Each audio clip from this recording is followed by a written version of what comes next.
Good day mga ka-music team, ito po muli si Kuya Jem.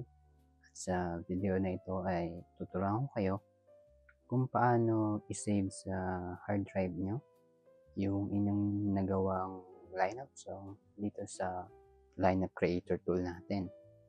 So, kung mapapansin nyo dito sa screen, finished na natin yung naisulat nating song. Kung paano yan i-save sa inyong hard drive, very simple lang po. Kung nakikita nyo po, meron ditong back to songs na pwede nyong i-click. So, automatically nasa-save po yung itong song na sinulat ninyo sa cache memory ng inyong web browser. Huwag nyo pong i-clear yung web browser history dahil mawawala po ito. But, para ma-preserve nyo po yung sinulat nyo nito na song, click nyo lang po itong export. Export. Ayan. Ibig sabihin na na-download nyo na yung text file nitong song na to at anytime, pwede nyo siyang i-load up dito sa web app.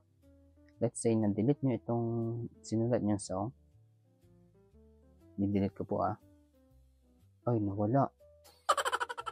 Pwede nyo pong i-import yung text file nung written song na yun.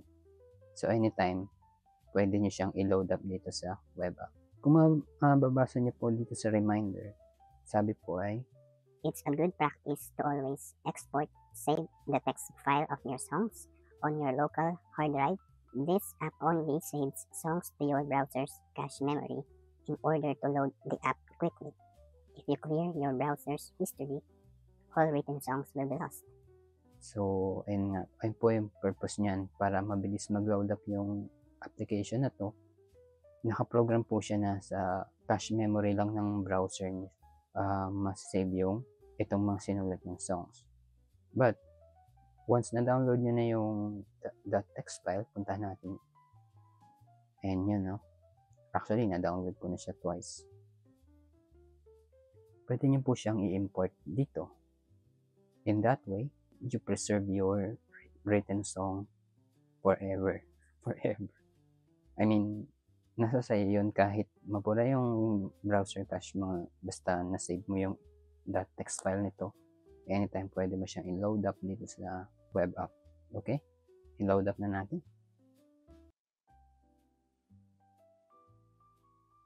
Ito, hanapin ko lang siya sa may downloads.